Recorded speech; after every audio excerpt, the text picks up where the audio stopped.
Hi there YouTube, XtremeTrainz here. So, as you can see, this is another installment of my Thomas Wood series of reviews, and in this episode we're going to be looking at one of the Streamlined engines which has been released in Australia, which is Caitlin. So, what are we waiting for? Let's do it.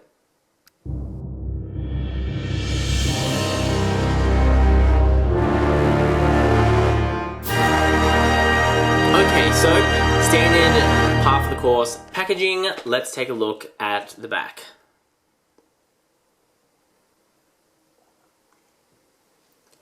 So I think this description is kind of okay.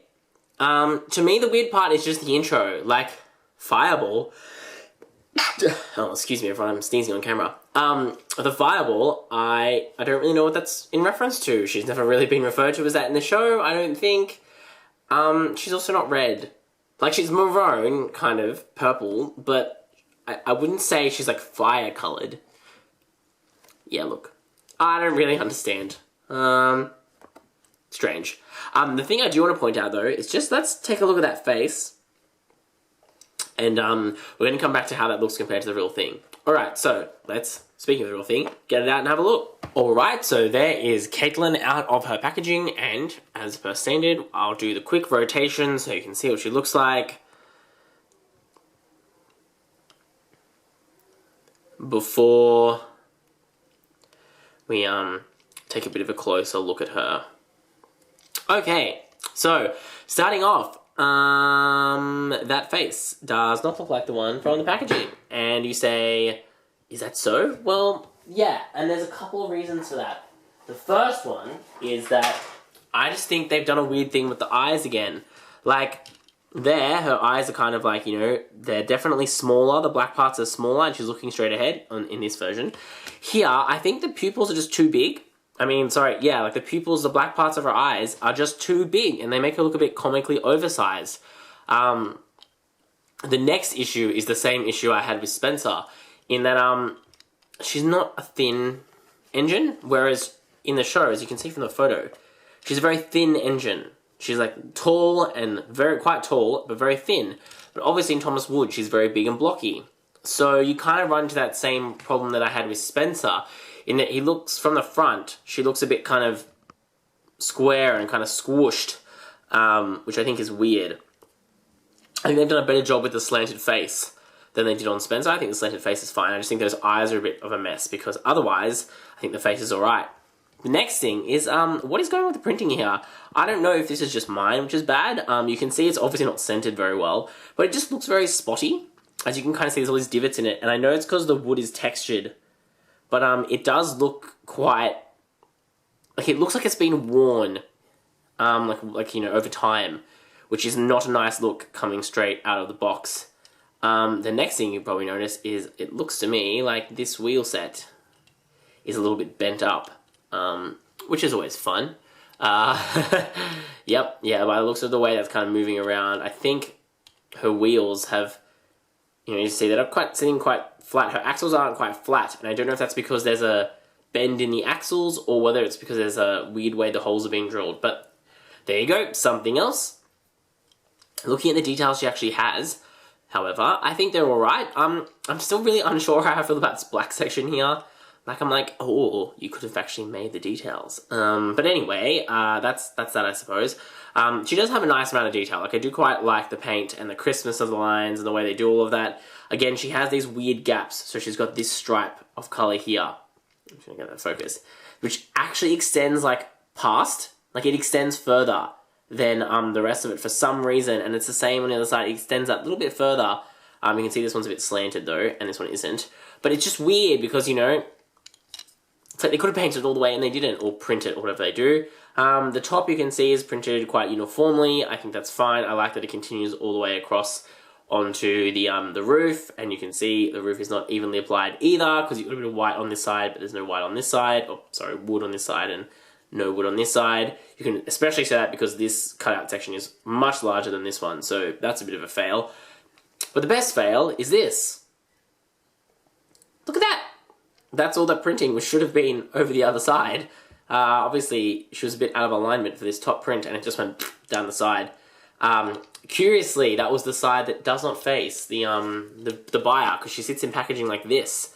so you couldn't see that this side was smudged when you bought it, even though I bought this online anyway. So I think that's a bit interesting. Let me know what you think about that. There's Caitlin written on the side, that's nice, and then we've got the classic writing underneath. So that's what she looks like as an engine.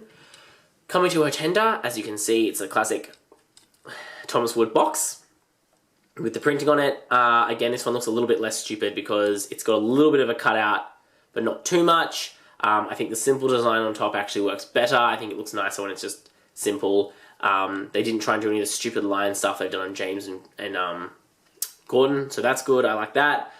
This is obviously done quite nicely, and I'm glad they got those details in there. But again, you know, Caitlin's tender, it is what it is. Alright, so that's when I look at her as a model. What do I think about her as a toy? So, again, I think someone kind of foreshadowed that this is a problem with all Streamlined engines.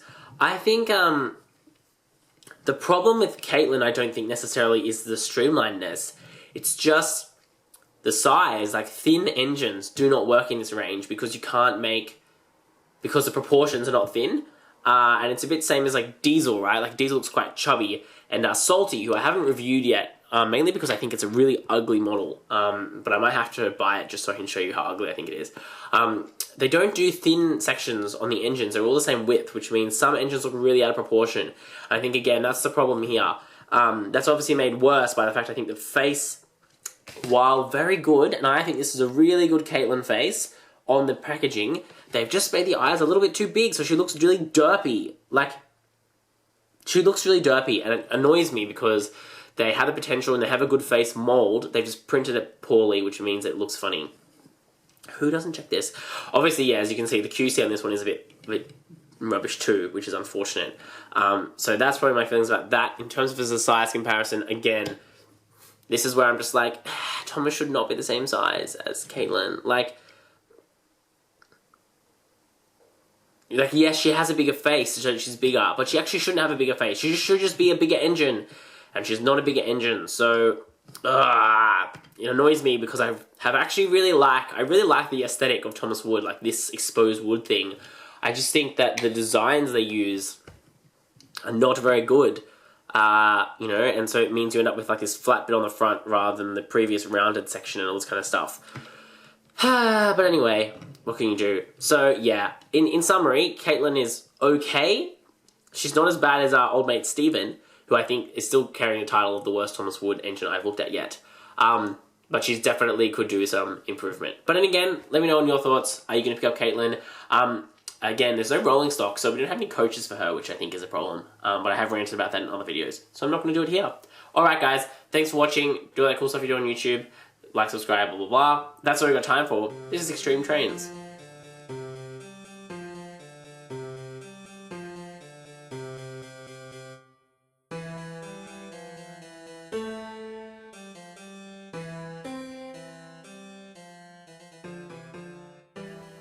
Okay, so this is the bonus part of the video if you've stuck around after the credits. A couple of people have asked me, hey, does the cargo work with Scruffy that you reviewed in your previous video? This is the answer. So if you call that working, go for it. I would say it doesn't work. I mean, like, okay, let me rephrase this. I think a kid would be happy to be like, yeah, cool, I'm gonna put that, choo choo choo, yay, Thomas, woo! You know, like, that would be fine, and the cargo will probably stay in there. And you know what, even better, it means it's more bouncy and, oh no, but I mean, okay, silliness aside, I wouldn't call this compatibility because, as you can see, like, it doesn't go in the way it's supposed to, it looks quite stupid, and it obviously doesn't work properly. So, in answer to your question, this is how the cargo from the Cranky set fits into Scruffy. The answer is not very well. So there's the note on that there. Thanks for asking this question. Sorry, it took me so long to get back to everyone. I wanted to put this in a video because that way I could actually show you what it looked like, because describing it obviously was kind of difficult. Alright, take two. Thanks for watching, guys. Bye!